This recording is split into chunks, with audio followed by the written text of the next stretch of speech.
I'm so sorry for not posting a chapter yesterday.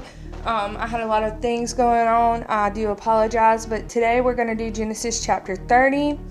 And it says, when Rachel saw that she was not bearing Jacob any children, she became jealous of her sister. So she said to Jacob, "Give me children or I'll die." Jacob became angry with her and said, "Am I in the place of God who has kept you from having children?" Then she said, "Here is Bella, my servant. Sleep with her so that she can bear children for me, and I too can build a family through her." So she gave him her servant Bella as a wife. Jacob slept with her, and she became pregnant and bore him a son. Then Rachel said, "God has vindicated me. He has listened to my plea and given me a son. Because of this, she named him Dan." Rachel's servant Bella conceived again and bore Jacob a second son. Then Rachel said, "I have had a great struggle with my sister, and I have won." So she named him Naphtali. When Leah saw that she had stopped having children, she took her servant Zillah and gave her to Jacob as a wife. Leah's servant Zillah bore Jacob a son. Then Leah said, "What good fortune!" So she named him Gad. Leah's servant Zilpah bore Jacob a second son. Then Leah said, "How happy I am! The woman will call me happy." So she named him Asher. During wheat harvest, Reuben went out into the fields and found some mandrake planks, which he brought to his mother Leah. Rachel said to Leah, "Please give me some of your son's mandrakes." But she said to her, "Wasn't it enough that you took away my husband? Will you take my son's mandrakes too?" "Very well," Rachel said. "He can sleep with you tonight in return for your son's mandrakes." So when Jacob came in from the field that evening, Leah went out to meet him. "You must sleep with me," she said. "I have hired you with my son's mandrakes." So he slept with her that night. God listened to Leah, and she became pregnant and bore Jacob a fifth son. Then Leah said, "God has rewarded me for giving my servant to my husband." So she named him Isaac. Leah conceived again and bore Jacob a sixth son. Leah then said, "God has presented me with a precious gift. This time my husband will treat me with honor because I have borne him six sons." So she named him Zebulun.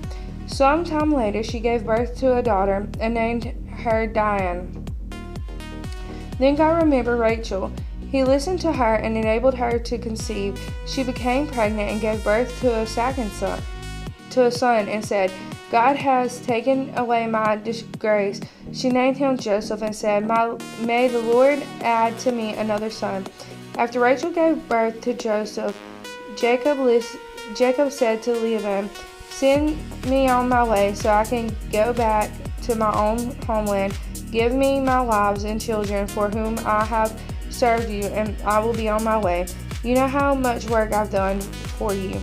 But Laban said to him, "If I have found favor in your eyes, please stay. I have learned by dividing that the Lord has blessed me because of you." He added, "Name your wages and I will pay them." Jacob said to him, "You know how I have worked for you and how your livestock has fared under my care. The little you have bore before I came has increased greatly, and the Lord has blessed you wherever I have been. But now when may I do something for my own household?" "What shall I give you?" he asked. "Don't give me anything," Jacob replied, "but if you will do this one thing for me, I will go on tending your flocks and watching over them.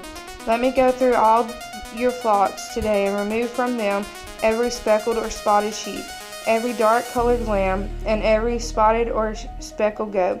They will be my wages, and my honesty will testify for me in the future. Whenever you check on the wages you have paid me, any goat in my possession that is not speckled or spotted, or any lamb that is not dark-colored, will be considered stolen." "Agreed," said Laban.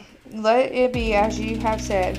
That same day he removed all the male goats that were streaked or spotted, and all the speckled or spotted female goats, all that had white on them, and all the dark-colored lambs, and he placed them in the carrier of his son. Then he put a 3-day journey between himself and Jacob, while Jacob continued to tend the rest of Laban's flock. Jacob, however, took freshly cut branches from popular almond and plane trees and made white stripes on them by peeling the bark and exposing the white inner wool of the branches.